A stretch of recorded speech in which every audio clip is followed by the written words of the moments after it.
Hey guys, Miss Terrell here. I want you to check out these cute little cats from the SPCA. Now, how long I get to keep them depends on how fast they grow. How long I get to keep them depends on how fast they grow. So, if we want them to grow really fast, they need to sleep and eat a whole bunch. So look at them right now, just taking a big snooze. Now, I don't want you snoozing right now. I want you watching this video and taking some awesome notes. All right, so let's look at the graph we have here. When you're reading a graph, the first thing you want to do is look at the title. So the title says the cost of Tony's large pizza. All right, then we want to look at the axes. You have across the X, the number of toppings, and then across or along the Y-axis, you have the cost of the pizza. All right, so that shows us that the cost is dependent on the number of toppings. All right, so I think that makes sense. The more toppings you put on your pizza, the more it's going to cost. All right, so number one, the blank of the pizza depends on the number of toppings. All right, so we're going to fill in the cost of the pizza depends on the number of toppings. All right, the dependent variable. All right, dependent is along the Y. All right, so that says it is the cost. And then if you look up at the top, you'll see the letter C. So on this graph, your y-axis actually has the letter C, and that's okay. You just want to look and see what your graph is labeled as. All right, the independent variable across the x-axis is the number of toppings, and then for this graph, let's find the letter here. Instead of X, they have the letter T, probably to stand for toppings, and then back in number 2, the C to stand for cost. All right, now we're going to look at what does the point 318 represent? All right, so when you have a point, the first number tells you to move across the x-axis. All right, so I go over 3. So that shows me I have 3 toppings, and then the second number tells you how far up to go. So I'm going to go up until I meet a point on the graph. All right, so now I've moved over 3 and up 18. So that represents or tells me that if I buy a pizza with 3 toppings, then it is going to cost me $18. So a pizza with 3 toppings cost $18. Sounds expensive, but I bet it's good. All right, number 5. How much does a pizza with 2 toppings cost? All right, so here we need to sort of go backwards. All right, so it says 2 toppings. All right, so here we're going to go over to 2, and then I have to move up the graph until I find a point.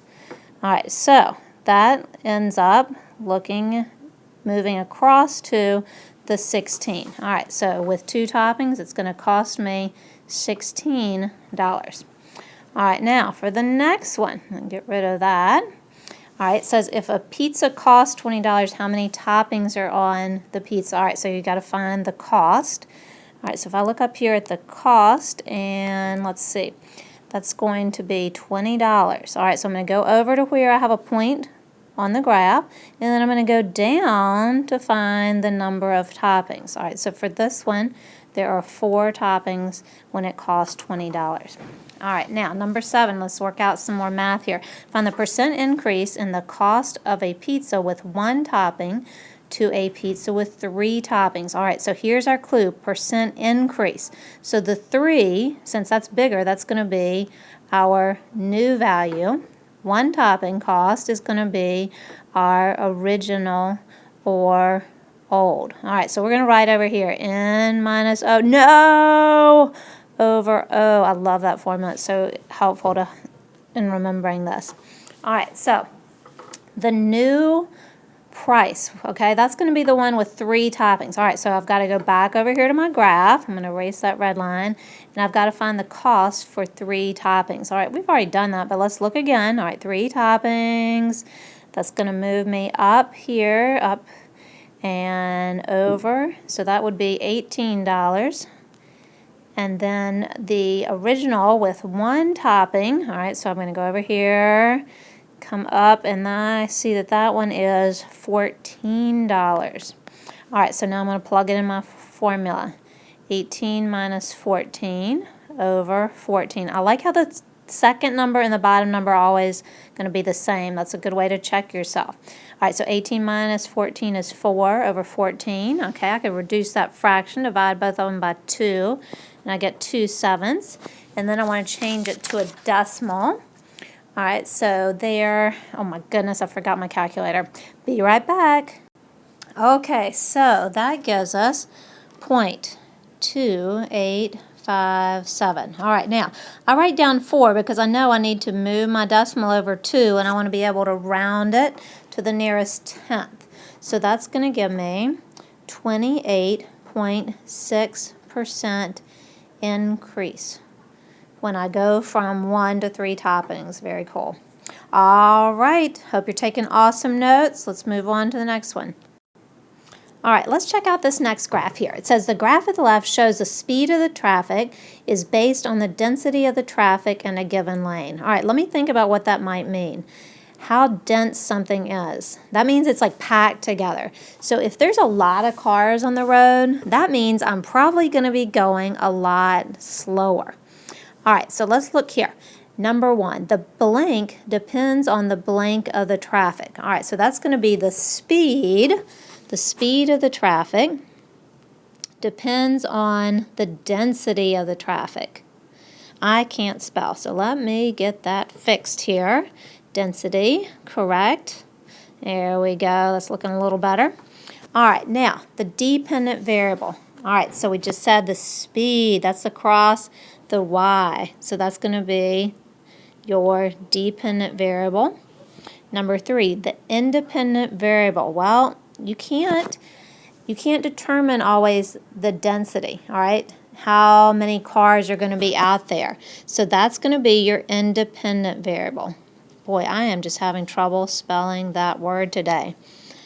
All right, density. There we go. All right, now you have a question about what a point represents. The point 20, 70. All right, so let's look. X is 20, Y is 70. All right, so that means I'm going to go over to 20, and that tells me something about the density.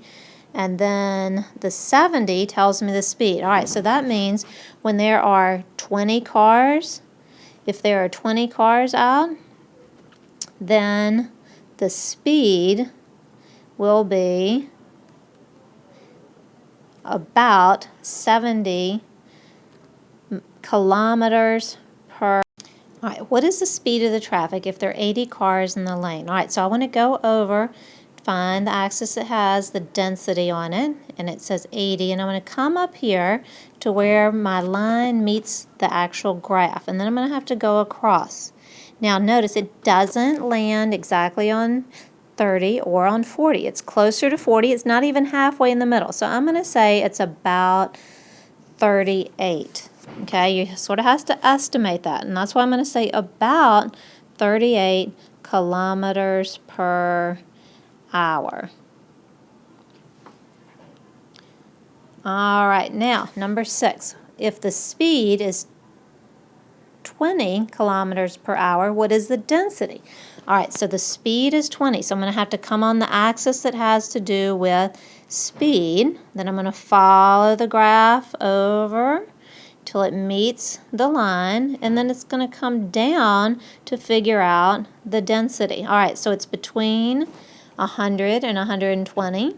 Okay, it's farther than halfway point, so I'm going to say about 118 vehicles per lane. Vehicles per lane.